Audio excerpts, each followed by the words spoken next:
Hello everyone, welcome back to the channel. If you're new here, welcome. We're going to be talking today about something that I thought was really interesting. I've been meaning to discuss this for a while, but we're going to talk about tipping culture. There's two videos from TikTok that I want to share with you guys about tipping, and I'm interested to know what you guys think. And I just also want to know how people are even affording to live right now. So there's a couple things that I want to share with you guys. Oh, also, before we get into that, I just want to make the comment. You guys probably won't notice this, but I'm using a different lens now. I don't have my Toyo Eki anamorphic anymore. So if I look a little different, that's why. Although it's probably not noticeable to normal people. But anyways, okay, so this is first video here I want to share. And I want to, before I give any comments on it, I'm just going to play the video. Well, you know what? I'll give my comments as we go through it. But basically, a woman placed an order through one of these apps. And this is something I want to talk about is when is tipping appropriate, right? Because I don't think everybody should be tipped for everything. But this woman ordered groceries through an app, and this gentleman delivered it, and she didn't want to give him a tip, so he took the groceries back basically and said, okay, if you don't want to give me a tip, then you can get them yourself. And I want to know what you guys think of this. I'm going to play this, and I'm just going to give my commentary as we go. No, I'm not kidding you. What the heck? I work too hard for my money, lady. Okay, you work for a Wow. job. You're doing your job. Your job I am doesn't doing include. my job, but I don't work for free. I don't I don't tips. work for free. Understand? Okay, so what you see here is he says, or the quote here, if you're not going to tip, I'm taking the groceries back to the grocery store. Delivery man said. She's saying, I don't do tips. And what I don't understand is what she was thinking then. If you don't do tips, that's fine. But then why would you order this service through this app? That's what doesn't make sense to me, I guess. Like, she needs to have some accountability here. I don't do tips. Well, Do then, you know what? understand? That is just unethical of you. It's unethical. That's unethical and un-American of you. Understand that? Un-American. Un-American. Okay, what's actually American? Un-American. Is You're not getting any of this. You're going to go get it by yourself. So you're gonna steal Wow. from me. That- You're stealing my groceries No, that I I'm paid not. for. I'm returning this so that you can go and find it. You Okay. can go get it yourself, you lazy. I paid an app. I care what paid you an app. Okay, so she's getting indignant that this man is returning the groceries to the store, the groceries she paid for. And he's saying, you can go get them yourself then. She says, I paid an app. And she's getting real condescending. She's clapping her hands. Why? What is this thing now that women are doing? It is so irritating and disrespectful and rude. Why do you have to talk in this elevated tone? What is the clapping your hands? It's so disrespectful. And look, I understand that they're in an argument and tensions are high, but I haven't seen this man snapping his hands or clapping his hands in anyone's face. For you to shop for my groceries. You are my shopper. That's right, The but company should pay you whatever you're worth. I'm sorry if you're not worth that much, but I don't tip. Then she says the company should pay you what you're worth. I'm sorry if you're not worth that much, but I don't tip. And the look on the guy's face, he's like, what? And I would have the same look on my face too, because I think that this is ludicrous. Now, some of you guys might disagree and think that, this isn't really something where tipping is appropriate. Sweetheart. Okay, I I disagree. tip my hairdresser. I don't tip somebody who this is $40 worth of groceries. You think you deserve a $4 tip? You want 10% of that? Would that make you feel better? Yeah? yeah, it would. Okay, then Let me guess tell you what? something. You're not going to get it Why don't lazy. you wake up a little bit? I wish I could just slap you in the face right now. Well, that's... Because you Okay, so the video cuts off here. There is a part 2. I haven't been able to find it yet, but you've seen what you need to see, basically, which is that I think that she's wrong. What she's complaining about is she says, oh, it's $40 worth of groceries. You think you should get tipped for that. Well, the answer is yes. Why do you think that you're entitled to have somebody go get your groceries for you, go to the store, pick them out, and then deliver them to you, and that you don't have to pay for that? She used an app to arrange it, and she says, "Oh, I'm sorry if the company isn't paying you what you're worth, or I'm sorry you're not worth that much." Well, what did she pay as the fee, as the delivery fee? How much was it?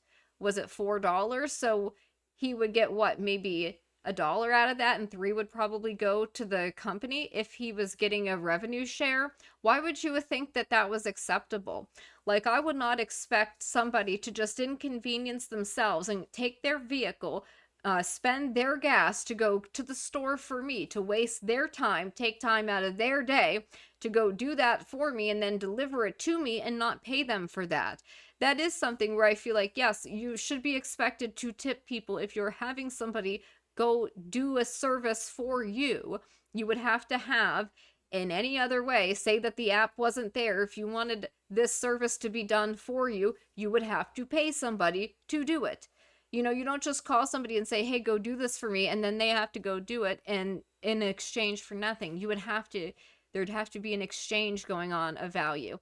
And so I think that it's inappropriate for her to expect that an app is going to pay him. The app, all it's doing is facilitating the shopper and the customer. It's just introducing you to each other, and it's making it a place for you to connect with each other. But, and they take a fee for that, for making the connection, but you still have to pay the person to do the service. Who do you think is paying them? You think that the app is paying people to go shopping for you? And what? They do that for a $3 processing fee? How would they get the money to pay people then? This is not hard to think about. It's like common sense stuff. And so I think that that was inappropriate. That is a situation, one of the few situations where I think that tipping is in fact warranted.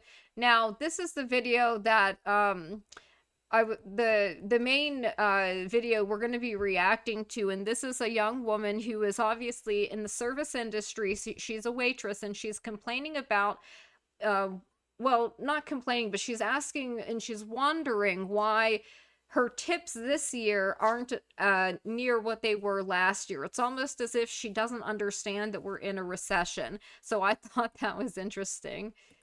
Are people out of their COVID money? What is the deal? Because this is the least amount of money I have made in a very long time. And I don't understand. Like, are people less giving? Like, my customer service personality has not changed. I'm just a little jokester. And you're so nice to these people, and the tips come back and it's like 10%, 9%. It's like, what's going on? What's going on? Does she not know that we're in a recession? And when we're in a recession, what is the first thing people look to do? They look to cut back on unnecessary expenses, and they find ways to trim the fat, essentially. And of course, things like this are some of the first things where people make cuts. So that should have been understood. She's asking, do people not have their COVID money? COVID was like 2020, okay? People didn't get money for 3 years straight for COVID. So why would she even think that in 2023, that is how people had money, was from COVID money? What? Yesterday I was working with like our best looking server, cute little college boy. So funny. He got a $2 tip on 30. And I'm like, I know he did not fucking do anything to those people. And they were so nice. What's going on? I made 10 grand in 2 months last summer, and I haven't even made 6 in 3.5 this year. What? Is this like normal or what? So I feel like the entitlement of that, like, she made 10 grand in 2 months last summer, and that's $5,000 a month. For doing what, you know, though? Like, where does she wait tables? Like, what kind of establishment is this? You know what I'm saying? She talked about one of their servers getting a low tip on a $30 meal. So I can't imagine that this is a fine dining establishment. So just as a regular server, like, that's a good year, but is she not aware that there are some years are good, some years are bad? And does she not know that we're in a recession? And is she not aware of inflation? Does she not see that prices have gone up everywhere and that the cost of living has gone up and people can barely afford to get by, let alone, tip servers, regardless of how friendly they are? So, Bennett says people started asking, or businesses started asking for tips in situations where tipping is preposterous, and people got used to saying no.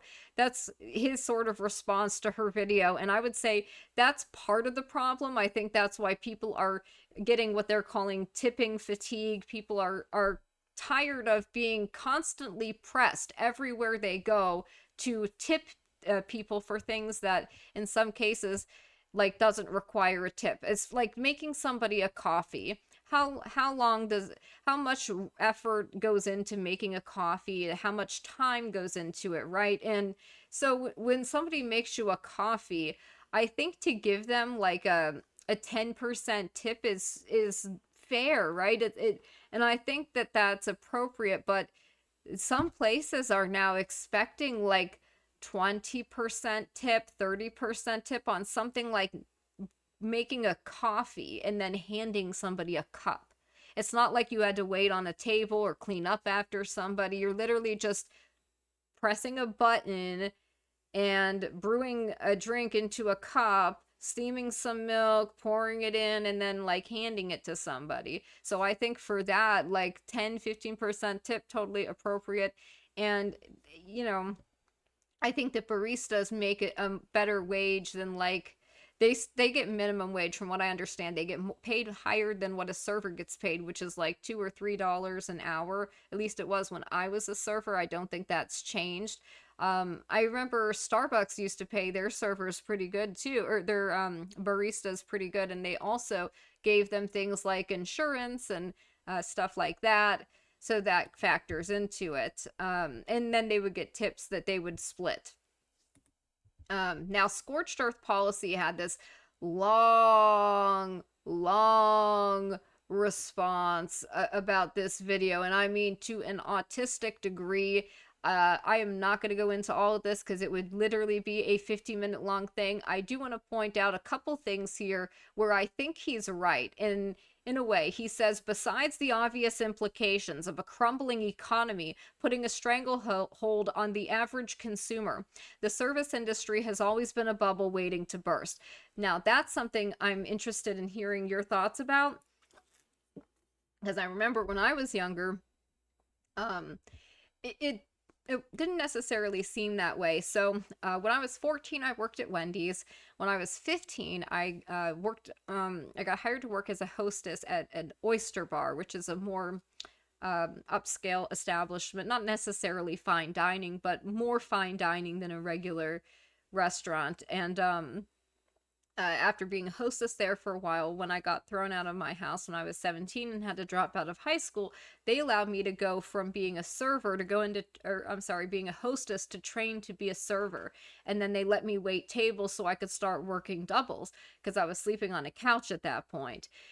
So, when I was younger, you could like doing that, I could make over like maybe $200 a day. There were some days if I worked doubles, I could make $400 in one day doing that. And so you could really like as a young person put yourself through college or something. Like if you rented a room or got roommates or something like that, you could earn enough money waiting tables, at least where I was in South Florida, where you could kind of like, I don't know, at least survive as a young person that doesn't have an education and is kind of like an unskilled laborer. It was something that if you could do and you could do it well, you could earn money. And I don't believe that that's the case anymore. So I'm interested to know people who are maybe in the service industry now. Is it different than when I was in the industry? And I did fine dining and I worked at places like the Cheesecake Factory. Like I've worked in many different restaurants in my day, like when I was younger. So, I've seen in basically everything. I know what it's like at a franchise location that isn't a fine dining establishment that is super busy and fast volume. I know what it's like working at small mom and pop restaurants, and I know what it's like working in fine dining establishments that is very different. So, I'm interested in the idea of this always being a bubble. I don't know that that's necessarily true. I think it might just be that the economy is so bad that there's been, other bubbles that have popped, and maybe that's affecting it in a way. Also, that certain things are just changing as a culture with technology and things.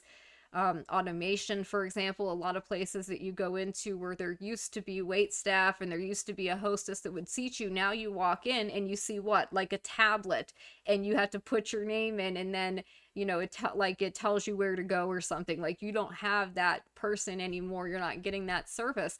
And I remember as a hostess, like, I didn't get tipped.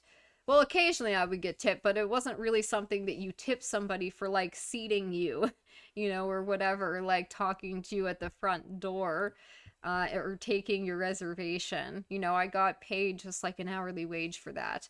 But he says that, he goes on to talk about how, uh, you know, the dining experience is based on aristocracy, the idea of having somebody serve you, having servants, where you don't have to worry about sourcing and procuring the food and then cooking it, and then all of the labor that goes into it. You're enjoying it without having to have any of the labor. And he's saying that this is not a normal historical thing for human beings. This is something that was for rich people.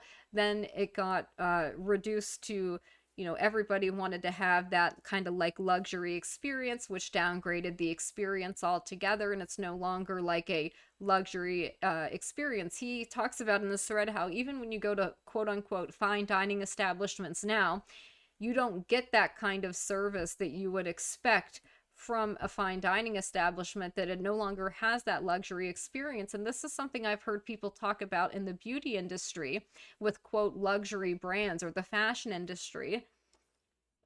When you look at like some of these brands like Chanel, Dior, what they charge for their products, it's just not. And then you look at what you get, it's not nearly the kind of quality of to justify these insane prices. And what's interesting about this too is like thrifting. I used to love going to thrift stores, and it used to be more advantageous for me to go thrifting, but look at the prices now at thrift stores. It is ridiculous.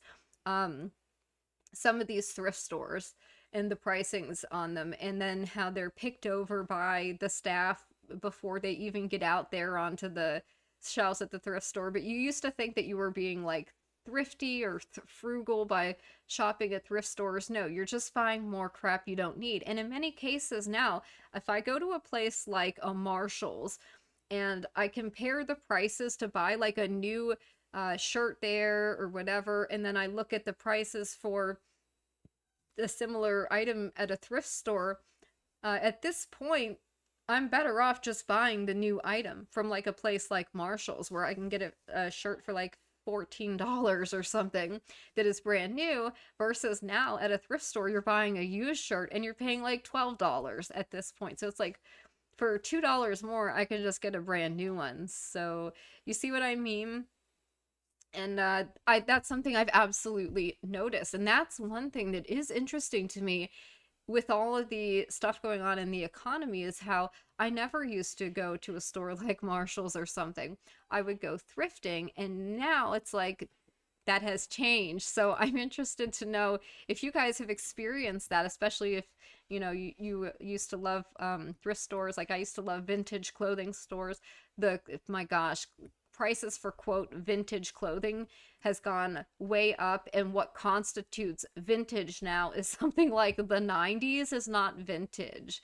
Like, maybe it is now, maybe that is considered vintage. It's just so strange.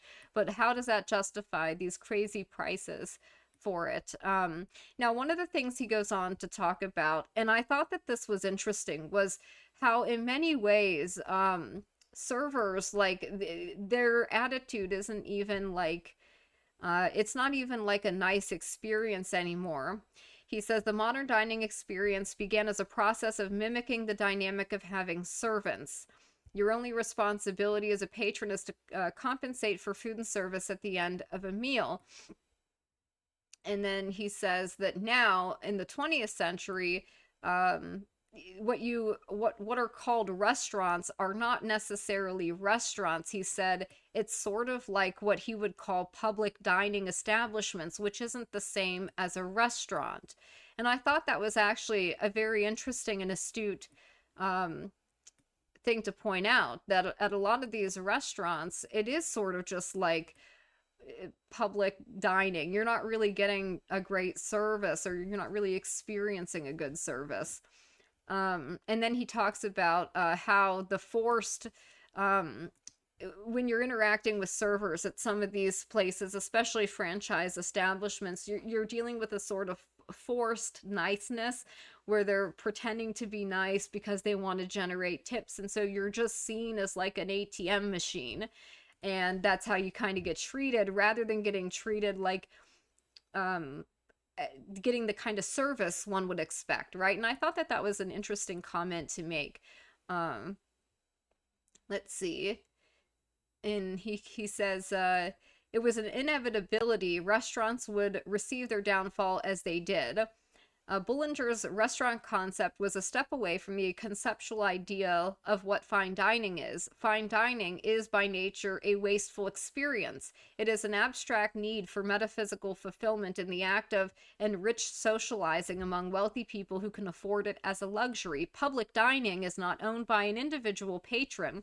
It is its perpetuation is upheld by capitalistic forces. As a result, there will always be a powerful force tugging the model of a restaurant closer to the most efficient mechanism of delivering food to as many people as possible, as efficiently as possible. This means more people in seats, more crowding in the venue, cheaper food, appealing to the common denominator, cheaper staff, plainer decor, a dirtier environment, and every change is incentivized by a need to cover overhead, reducing the necessary elements to have a proper fine dining experience. And I thought that was a really interesting point. Um, he says that most places you would call a restaurant falls into the category of public dining. This extends beyond mocking obviously cheap franchises like Applebee's or Olive Garden. Rather, even most places one would consider high-end or fancy fail to fulfill the basic procedures such as cleaning crumbs off the tablecloth, replacing silverware between courses, making sure acoustics don't drown out conversation, having professional, attentive, polite staff, and so on and so forth. And I thought that was a good point.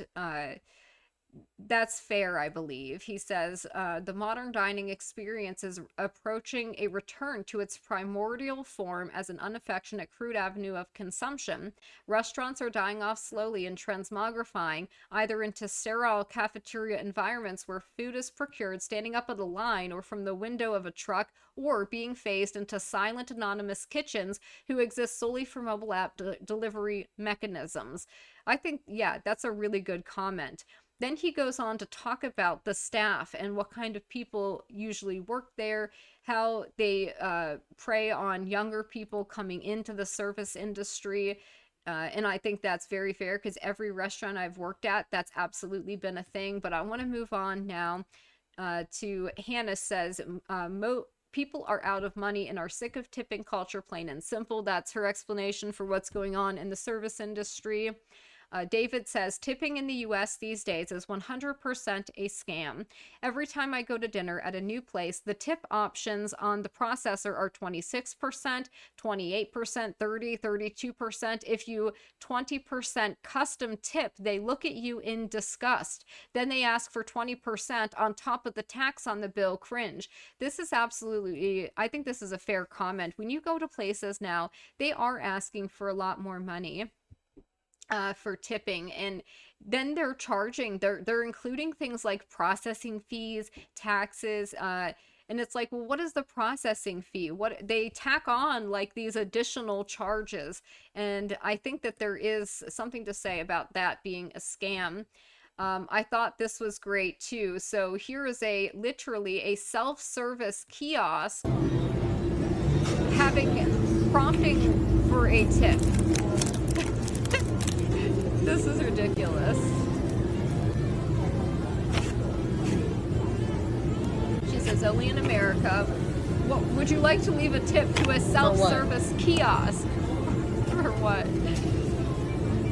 I thought that was funny. And then this guy responds, tipping in America, and this video is hilarious. We won't play the whole thing, but I think it was so funny.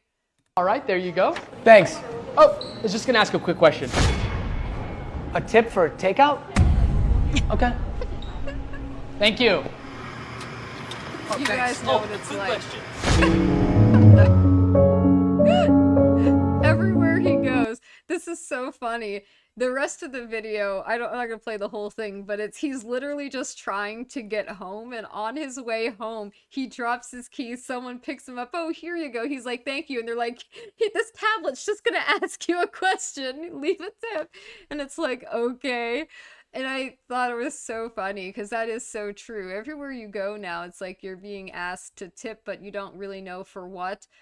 Mike Rowe was talking about how, for higher, quote unquote, higher education, people are kind of finally realizing that's a scam, and that a lot of people that, you know, went through these degrees, they come out and they can't get jobs or make any money. Well, look, during COVID, he said, when a lot of these classes were conducted through Zoom, these quote unquote higher education establishments, these colleges, increase their tuition, and they've done so in such a way, it's been such an awful scam. And he's saying that, you know, there's other jobs where you can go that you don't have to go, you can go through a trade program. You can learn a trade very quickly, and you can be making $100,000, like 6 figures, very easily within just a few years if you go through these programs. And he's saying people are kind of starting to learn that.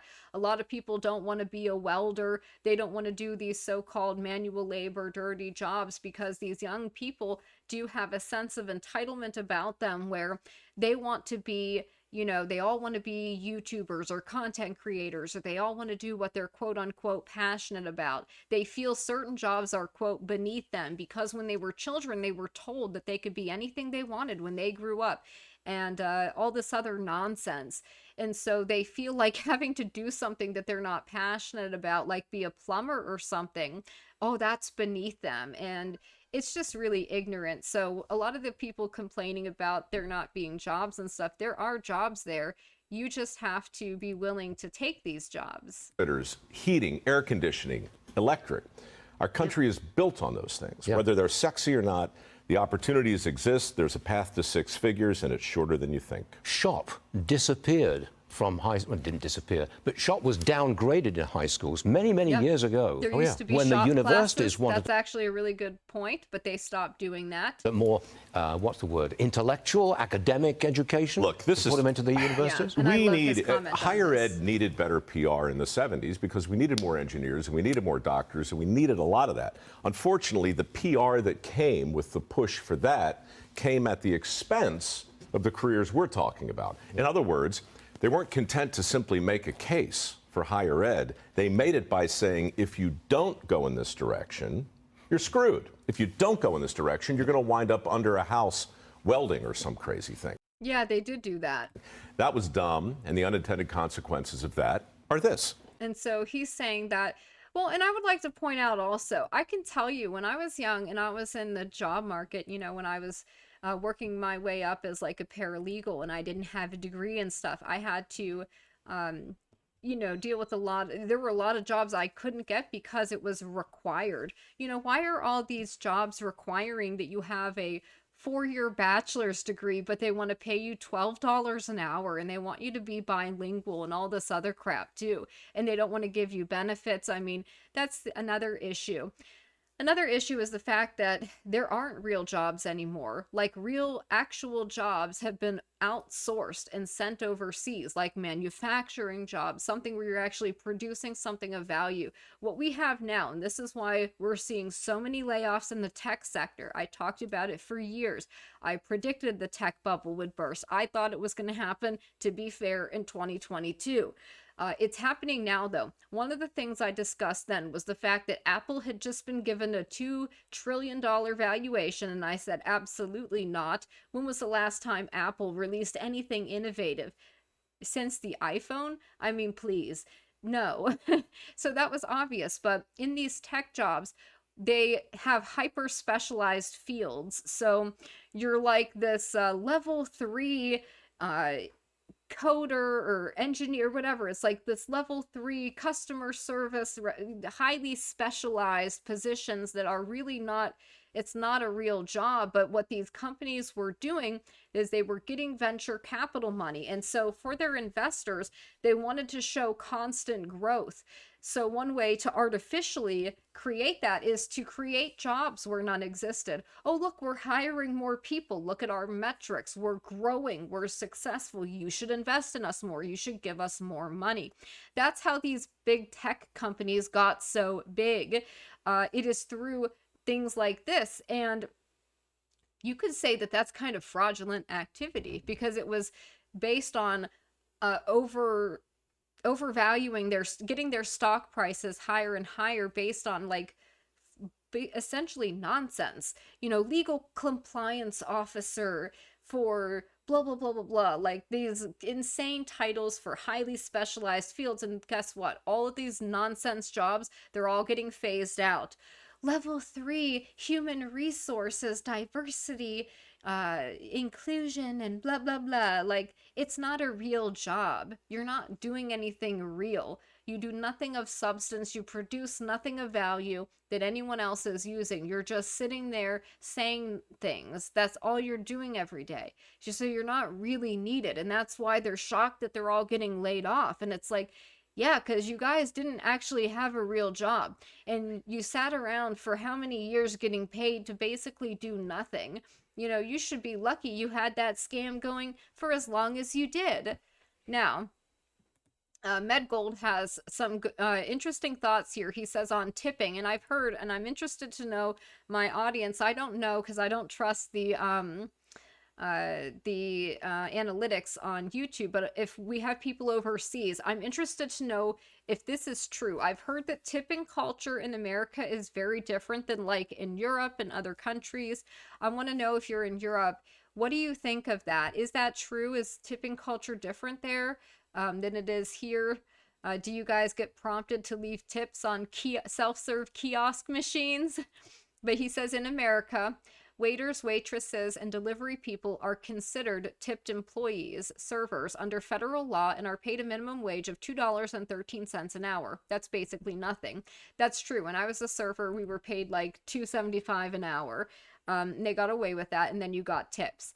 He says cashiers are not tipped employees. They're entitled to a minimum wage of $7.25 an hour. That's not much, but it's something. It's more than, you know, like a server. He says companies like Square and Toast, the digital machines at the register, give customers the impression cashiers are tipped employees, like only making $2 an hour when they are not. The tipping feature on those machines make customers roll their eyes and has given rise to the online tipping debate. Regardless, servers shouldn't get stiffed because of the cashier tipping problem. The minimum wage of $2 an hour for servers is a feature of a high-trust society. Customers are expected to know that servers make close to nothing if they don't get tipped. America is no longer a high-trust society. Just ask, I think he means to say, any server for a breakdown of how they're tipped on certain metrics, unless you're in a communist state like California, where servers make the minimum wage of $16 an hour, regardless of tips. Customers should go out of their way to make sure servers are tipped well. He says, being a good server is stressful and difficult. Now, I have things to say about that. I don't necessarily agree. I think that it can be stressful and difficult in certain situations, but I've also seen servers act like complete fools when it wasn't warranted and really just completely neglect their tables, and I don't think they should get tipped well for that. I think maybe 10 or 15% for that. He says if you're willing to leave a server with their minimum wage, which is nothing, you are cheap or a jerk or too poor to go out in the first place. And I think there's something to be said for that too. If you can't afford to leave a tip, maybe you shouldn't be going out to eat then. He says, that being said, I worked for tips and I know there's a give and take. Yes, you're supposed to work for good tips, not just expect a tip to merely show up. Here's how I go about it. And I thought this was fair. Cashiers don't get tipped. He gives baristas $3, delivery $5+, servers 20%. servers who suck at it 15%, servers who suck and aren't friendly 10%, servers who are personable, they get a little more. I think that that's fair. He says if they're personable and mess up your order, they're at least putting in an effort and deserve more. Also, it isn't always their fault. I think that's fair. He says in Europe, servers are paid better, relatively, and tips are only expected if they do an exceptional job. Some cities in America are starting to adopt this. Nice places in Miami include an 18% tip in the bill, and you only tip extra if they did a great job. Ideally, minimum wage shouldn't exist, tipping wouldn't be a thing, and servers would be paid based on demand for their job and how well the restaurant does, like any other job, supply and demand. Strangely, Europe is better at this than Americans despite being socialist. Regardless, until tipping culture changes, you should tip servers well or stay at home. Now, I think that there's some of that is fair, but also if you have experienced bad service, I think that you might disagree. Although I still, even then though, they still did, if they did their job and performed their functions, you should still make sure that they get paid for that. And leaving 10 or 15%, again, I don't think is asking too much. Jim Sharp says, crap service and overpriced food make eating out at mid-tier restaurants a waste of resources. Now, this is a good comment, and this is again in response to this young server asking why no one is tipping anymore, even when the exchanges have been friendly. Why spend $31 for a burger and a beer to get served by apathetic teenagers when you can just order to go for 60% of the cost? He says the kind of people who spend money on going out are only going to spend at high-end establishments because that's where the value is. Bashar says, seeing a bunch of people in the service industry complain about customers tipping less and less these days. Let me tell you something. When every single business establishment in this country has the add a tip page when you pay, whether they're offering you a service or not, the value of tipping becomes diluted and annoying. I think that's a very fair comment.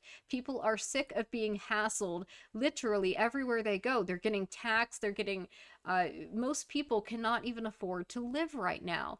Everything is so expensive. The cost of everything has gone up exponentially, but wages have not gone up. There are no jobs. The jobs that are available are not what they used to be.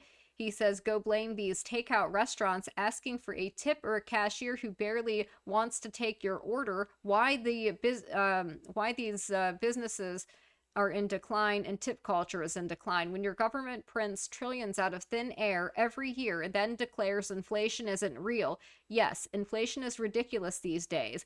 Go blame these suckers who ruined it for the real hardworking service workers. The tipping culture these days is ridiculously broken in the US, to say the least. I thought that was a very fair comment. Daily Loud says, man refusing to tip says servers shouldn't get 25% for doing their job. He says, quote, it used to be you give a tip if someone gave exceptional service. When was the last time that you got exceptional service anywhere? It's just expected. And I think he's got a fair point there. Matthew says, this still rings true today as it did back then. A great perspective on not tipping just because it's socially expected. This straight, you don't ever tip, huh? I don't tip because society says I have to. All right, I mean, I'll tip if somebody really deserves a tip. If they really put forth the effort, I'll give them something extra. But I mean, it's tipping automatically. It's for the birds. I mean, as far as I'm concerned, they're just doing their job. Hey, this girl was nice. She was okay. I mean, she wasn't anything special. Oof. So he is explaining why he doesn't like tip just because it's socially expected. And you know, when this movie came out, obviously it was a different time. But again, doing your job, if you're getting paid $2 an hour, you cannot afford to live on that. So it's not like they're getting paid to do a job or something. No, they're really not. What's special? Take you in the back and suck your dick? Oh my goodness. I'd go over 12% for that. Look, I ordered coffee, right? Now, we've been here a long fucking time. She's only filled my cup 3 times. I mean, when I order coffee, I want it filled 6 times. Oh my goodness, that's so funny. Well, you know, what if she's too fucking busy? Words too fucking busy shouldn't be in a waitress's vocabulary. Excuse me, Mr. Pink, but the last fucking thing... Okay, so moving on. this I thought was interesting, and I thought makes total sense to me. Three Pines Coffee in Salt Lake City has eliminated tipping and raised wages from 8 an hour to 18. The owner realized tips were good in the summer but inconsistent in the winter. To pay higher wages, he simply raised the price of a coffee for $1. Now, I think that this could justify some of the higher prices, but right now where I go, I'm not seeing any evidence that higher prices are actually going to the people that work at these places. Like, there are some places right now that are charging $7 for a coffee. $7. And you know that those people working there are not getting paid extra. There's nothing that says, hey, we're charging extra now because we're paying our people extra. And so now you don't have to tip them. No, you're expected to tip 20% on top of a $7 coffee, which is, again, just ludicrous. This is getting out of hand. Now, I want to bring up two more things, and then we'll just go ahead and end the video here since this has gotten quite long. Some Americans have become saddled with credit card debt as rent and everyday prices remain high. And yet this young girl doesn't understand why people aren't tipping anymore. Yellen is concerned and sees a lot of stress ahead for commercial real estate as a wave of giant loans come due this year. Yes, so this is why we're already in a recession, but it looks like we're going to be going into a depression. Why McDonald's is charging $18 for a Big Mac meal and why there's no relief in sight. This is coming from the New York Post. $18 for a Big Mac combo. That's crazy. Low-income customers making less than $45,000 per year have largely stopped ordering from McDonald's. The fast food giant chief executive Chris Kempczinski admitted Monday on an earnings call with Wall Street analysts a Big Mac, fries, and drink has risen to nearly $18 at a handful of locations, while hash browns are up to $6, and it's driven away customers fed up with inflation. That's more than inflation. $6 for one hash brown. It's not justifiable, guys. Snapchat to lay off 10% of staff, cutting approximately 500 jobs. What have I been saying about these highly specialized nonsense jobs? And here is, I made a video a year ago telling people being a content creator and a YouTuber isn't a career. It's not an actual job where you're producing something. Like, you're providing a service, but most YouTube channels rely on ad revenue. And I was telling people for the longest time, Google doesn't have the money anymore. And I saw someone complaining about being demonetized today, saying YouTube is arrogant. And it's like, no, what do you not understand? They don't have the money. And this is what people need to understand. DOJ antitrust case targeting Google's ad tech business will go to trial in September. Federal judge rules. Google's ad revenue business, they existed essentially, they had a monopoly on it, and that's going to be changing. So they can't afford to pay people ad revenue anymore. And this is why you're seeing content creators who rely on ad revenue to make money. You're seeing them, and you'll notice this, putting out more and more videos. They are forced to produce more and more content to make up for the ad revenue that they used to get that they're no longer getting. It's why you're seeing people doing live streams now, channels that never used to do live streams, that only put out like very edited videos, maybe only a few times a month. Now you're seeing them doing live streams now. Why? Because they want super chats. Why? Because they're not getting the ad revenue they used to get. It's just not a thing anymore. And the ad revenue has already been nonsense. It's like you get pennies. So it's not like you're really getting anything anyways. And so that's something that people need to understand. And like, this antitrust case is going to go to trial. That's going to affect their ad revenue platform. And I think it's going to change it in a very big and dramatic way. So if you are a content creator and you are reliant on AdSense, you need to change that and start looking into other ways to monetize your content and the work that you do. But anyways, this has gotten very long. I didn't expect this video to be so long, but I thought it was a really interesting topic, and I'm interested to know what you guys think of this. How are you guys surviving? What is the prices like for things in your area? Are you seeing this kind of inflation? $18 for a Big Mac, $6 for hash browns. And as far as tipping goes, being asked to tip for everything and insane amounts. What did you guys think of the delivery guy from the delivery app, not giving that woman her groceries and her attitude about that, and the young girl who doesn't understand why people aren't tipping anymore? What are your thoughts on all of this? That's all for now, guys. Have a good day.